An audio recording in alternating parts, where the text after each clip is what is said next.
Hey viewers, welcome back to your own channel target bullseye. आज के इस video में हम लोग काफ़ी बेहतरीन कंपनी के बारे में डिस्कस करने वाले हैं। सो बने रहिएगा इस वीडियो में आखिरी तक, क्योंकि टाइटल से आपको पता चल ही चुका होगा कि किस तरीके की कंपनी है। एक डेट फ्री कंपनी है, साथ ही साथ बहुत ही कम फेस वैल्यू से आज के दिन ये काफ़ी महंगी शेयर भी बन चुकी है। तो बढ़ते वीडियो में आगे की तरफ, ये जो शेयर है वो है आपकी डिविस लैबोरेटरीज लिमिटेड एंड ये कंपनी मैन्युफैक्चर करती है एंड एक्सपोर्ट करती है जितने भी APIs है या इंटरमीडिएट्स है या फिर कह लें न्यूट्रोस्यूटिकल इंग्रेडिएंट्स। ये कंपनी स्टैब्लिश हुई थी 1990 में और ये कंपनी स्टैब्लिश की गई थी मुरली दिवी की तरफ से। वहीं पे जहां हम लोग समझ रहे हैं कि ये आपके लीडिंग मैन्युफैक्चरर रहे हैं API या इंटरमीडिएट्स के, तो वहीं पे समझेंगे ये अराउंड आपके 100+ कंट्रीज में आपको ऑपरेट करती हुई भी नजर आ रही है। और ये बेहतरीन कंपनी इसलिए भी है क्योंकि इनके पीछे जो एम्प्लॉयज़ है वो अराउंड 16,500+ आपको नजर आएंगे। सारे ही ट्रेन्ड प्रोफेशनल्स है। वहीं पे समझे तो 400 के आसपास इनके पास साइंटिस्ट अवेलेबल है। ये कंपनी आपकी रैंक कर चुकी है टॉप 3 API मैन्युफैक्चरर के तौर पे ग्लोबली। और वहीं पे API जो आपकी बेस्ट API कंपनी में से एक है हैदराबाद में। नेक्स्ट यहाँ पे समझिए इनके कुछ जो बिजनेस सेगमेंट्स है वो किस तरीके के हैं, क्या इनके किस तरीके के परफॉर्मेंस है या क्या कर रहे हैं, कौन से इंडस्ट्री में इनके प्रोडक्ट्स यूज किए जाते हैं, वो सारा कुछ। तो जेनरिक APIs की बात करेंगे यहाँ से, तो ये आपके एज ए लीडिंग तो काम कर ही रहे हैं, लेकिन इनके 25 प्रोडक्ट्स जो है वो कमर्शियली अवेलेबल है मार्केट में। कस्टम सिंथेसिस की बात करें तो ये आपके बिग फार्मा जितने कस्टमर्स होते हैं उनके पास इनकी सप्लाई की जाती है। न्यूट्रोस्यूटिकल की बात करें तो ये सप्लाई कर रहे हैं फुल रेंज ऑफ कार्टोनॉइड्स एंड ये आपकी टारगेटेड विटामिन्स को भी सप्लाई कर रहे हैं जितने भी आपके nutritional, pharma, food beverages and feed industry है उन सब के अंदर। तो ये हमने समझा कि बिजनेस सेगमेंट क्या है, कंपनी किस तरीके से काम कर रही है। अब बाकी बढ़ेंगे वीडियो में आगे की तरफ और समझेंगे इस कंपनी के रिटर्न की किस तरीके के रिटर्न आपको देखने को मिले हैं पूरे इस टाइम फ्रेम के अंदर। पिछले 5 साल से लेके पिछले 1 हफ्ते तक के सारे ही नंबर्स हम लोग देखने वाले हैं।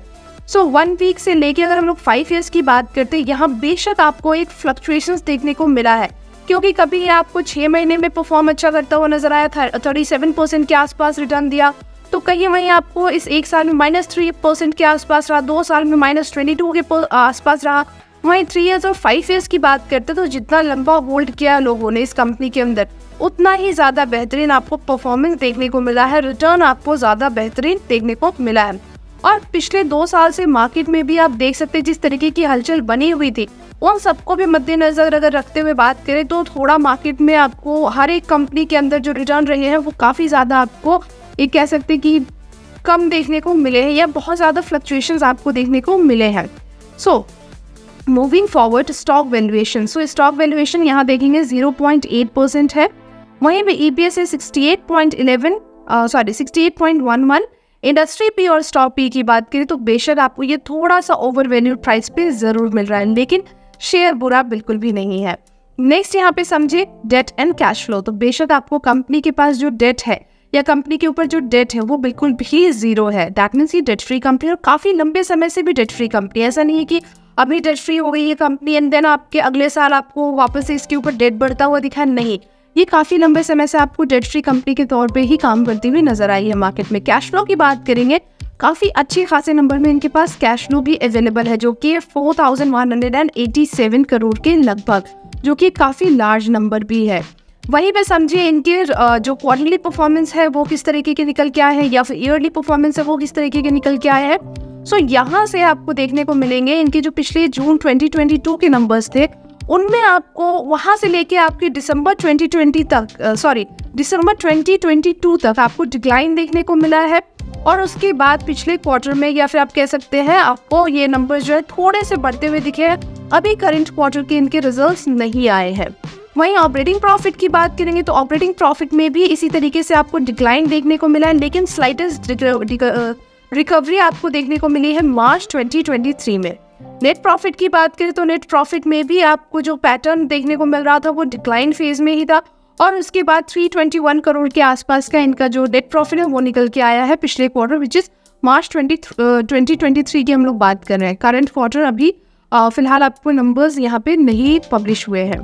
वहीं बढ़ते हैं ईयर ऑन ईयर बेसिस के नंबर्स के ऊपर। सेल्स के नंबर्स आप देखेंगे 7,768 crore, operating profit is 2,370 crore and net profit is 1,823 crore. अब यहाँ से अगर हम लोग समझे इनके ऑपरेटिंग प्रॉफिट किस तरीके के या सेल्स प्रॉफिट किस तरीके के हैं, सो यहाँ से हम लोग जरा देख लेते हैं नंबर्स मार्च 2020 से लेके मार्च 23 के नंबर्स की हम लोग बात करेंगे। सेल्स के नंबर्स आप देखेंगे इस साल के नंबर में आपको हर एक जगह पे आपको एक डिप देखने को मिला है, चाहे वो हम लोग सेल्स की बात कर ले, ऑपरेटिंग प्रॉफिट की बात कर ले या फिर नेट प्रॉफिट की बात कर ले। हर एक आपके साल में मतलब लाइक इस साल में आपको हर एक पैरामीटर में डिप देखने को मिला है, बट इससे पहले आपको कंपनी जो है वो बेहतरीन परफॉर्म करती हुई नजर आई थी। इसका मतलब ये नहीं है कि कंपनी बुरी है या फिर आपके इन्वेस्टमेंट के पर्पज से कंपनी खराब है। सिर्फ अगर एक साल या एक क्वार्टर में कोई कंपनी अगर वैसी परफॉर्म नहीं कर रही है तो इसका ये मतलब बिल्कुल भी नहीं है। हाँ, इसके पीछे कुछ रीजन जरूर हो सकते हैं शॉर्ट टर्म के, वो जरूर जानने की कोशिश करें।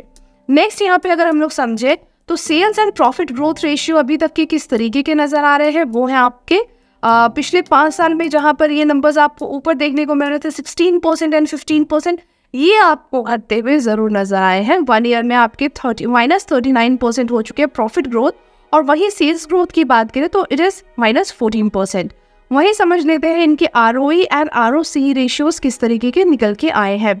सो यहाँ पर ये दोनों नंबर्स में भी आपको हल्की सी डिक्लाइन देखने को मिली है, बहुत ज़्यादा तो बिल्कुल भी नहीं है। जहाँ पे 28% ROCE हुआ करते थे या ROE आपके 21% थे, वहीं ये घटते हुए 19% एंड 15%, तो आपके थोड़े बहुत 4-5% के आसपास का जो है वो डिक्लाइन देखने को ज़रूर मिला है। यहाँ पे ROCE के बारे में बात करें, ROE में भी आपको लगभग वैसे ही आपको जो 6-7 नंबर के आसपास परसेंटेज में डिक्लाइन देखने को मिल रहा है। वहीं अगर हम लोग समझते हैं इसके शेयर होल्डिंग पैटर्न्स, मतलब किस तरीके के आपके यहाँ पे प्रमोटर्स की होल्डिंग बनी हुई है या फिर प्रमोटर्स के बारे के अलावा आपकी जो FIIs है, DIIs है, वो किस तरीके से आपको यहाँ पर इन्वेस्टमेंट करते हुए नजर आ रहे हैं। तो सबसे पहले आप देखेंगे प्रमोटर्स के जो होल्डिंग यहाँ पे थे वो आपको इंटैक्ट बने हुए दिख रहे हैं। चाहे अगर हम लोग यहाँ से बात करते हैं सितंबर 20 से लेके अगर हम लोग जून 2023 की बात करें तो लगातार आपके 51-52% के आसपास इनके जो होल्डिंग्स है वो देखने को मिलेंगे। FIIs की बात करें तो FIIs के नंबर आपको थोड़े से घटते हुए जरूर नजर आए हैं, और DIIs ने अपने जो होल्डिंग है उनको जरूर बढ़ाया है। वहीं पे अगर पब्लिक की बात करें तो पब्लिक भी बिल्कुल इंटैक्ट बनी हुई नजर आई है। वहीं पे अगर हम लोग प्रमोटर्स की प्लेजिंग के बारे में बात करते हैं तो प्रमोटर्स ने किसी तरह की कोई प्लेजिंग फिलहाल तो नहीं की हुई है। नेक्स्ट यहाँ पे हम लोग समझते हैं इनके जो टॉप म्यूचुअल फंड है कौन कौन से हैं। सो बेशक आपके 3 यहाँ पर SBI की तरफ से, पहला जो है वो SBI focused equity fund direct growth है जिनका 5.06% के आसपास यहाँ इन्वेस्टमेंट है। सेकंड की बात करें SBI equity hybrid fund direct plan growth है 3.78। Third one is SBI blue chip direct plan growth जिनका यहाँ पे 2.6% के आसपास इन्वेस्टमेंट है। And the last one is Mahindra Manulife large and mid cap fund direct growth जिनके 2.36% के आसपास आपको यहाँ पर इन्वेस्टमेंट देखने को मिले हैं। सो ये हमने बात की है अभी तक बिल्कुल हर एक जो भी इंफॉर्मेशन हमारे पास अवेलेबल थे, हर एक इन्फॉर्मेशन को हम लोग लेके आए हैं और इन सारी चीज़ों को आपके सामने रखा है। अगर आपको फिर भी वीडियो में कोई डाउट है या फिर आपके पास कोई क्वेरी है या कोई शिकायत भी है तो भी आप हमारे साथ शेयर ज़रूर कर सकते हैं। बाकी मिलेंगे आपसे नेक्स्ट वीडियो में बहुत ही जल्द, तब तक के लिए thank you and take care, bye bye.